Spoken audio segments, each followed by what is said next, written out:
అందరికీ నమస్కారం అండి. బ్రాహ్మణులు అనగానే మనకు వేదాలు చదువుకుంటూ ప్రశాంతంగా తపస్సు చేసుకునేవారే గుర్తొస్తారు.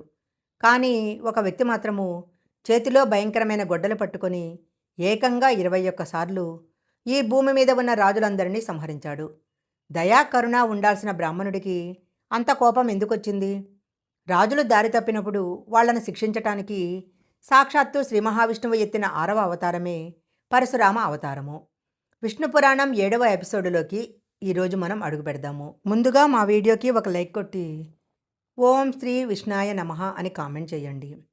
పూర్వం మహిష్మతి అనే రాజ్యాన్ని కార్తవీర్యార్జునుడు అనే రాజు పరిపాలించేవాడు. అతను సాక్షాత్తు దత్తాత్రేయ స్వామిని పూజించి ఎవరూ జయించలేని బలాన్ని 1000 చేతులను వరంగా పొందాడు.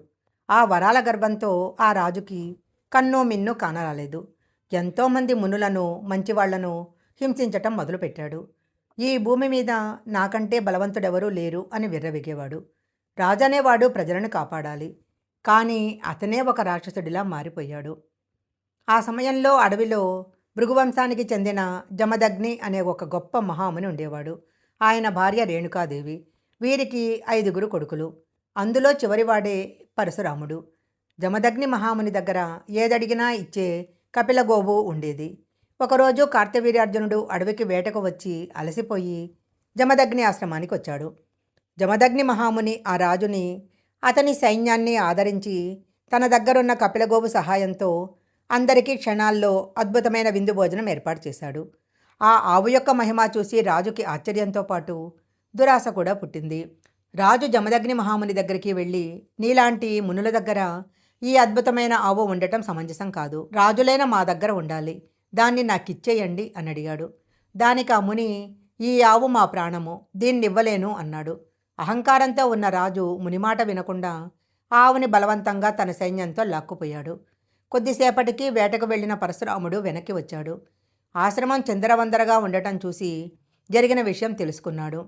పరమశివుని దగ్గర వరం పొంది సాధించిన భయంకరమైన గొడ్డలి తీసుకొని మహిష్మతి రాజ్యం మీద దండెత్తాడు. అహంకారంతో ఉన్న ఆ రాజు సైన్యాన్ని క్షణాల్లో నాశనం చేశాడు. అది చూసి కార్తవీర్యార్జునుడు 1000 చేతులతో 1000 ఆయుధాలు పట్టుకొని పరశురాముడి మీదకి వచ్చాడు.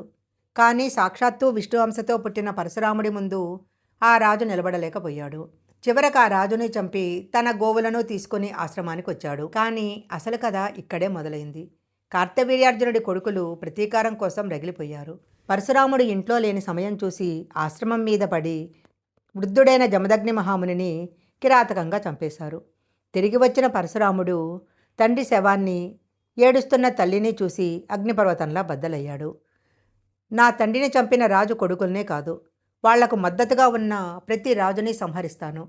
భూమి మీద దుర్మార్గులైన క్షత్రియులెవరూ లేకుండా భూమిని 21 సార్లు జల్లెడపట్టి సంహరిస్తానని ప్రతిజ్ఞ చేశాడు. చెప్పినట్లే తన గొడ్డలితో 21 సార్లు దండయాత్ర చేసి దుర్మార్గులైన రాజులను అంతం చేసి ధర్మాన్ని నిలబెట్టాడు. దుర్మార్గులను శిక్షించిన తర్వాత పరశురాముడు తన ఆయుధాన్ని వదిలేసి ప్రశాంతంగా మహేంద్రగిరి పర్వతాల మీద తపస్సు చేసుకోవటానికి వెళ్ళిపోయాడు. ఆయన చిరంజీవి, అంటే ఇప్పటికీ జీవించే ఉన్నాడు.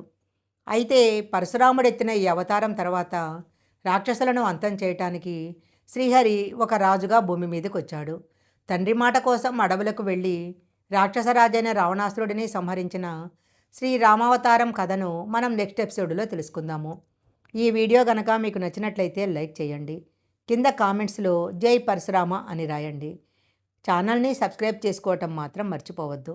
మరొక మంచి వీడియోతో మళ్ళీ కలుసుకుందాం.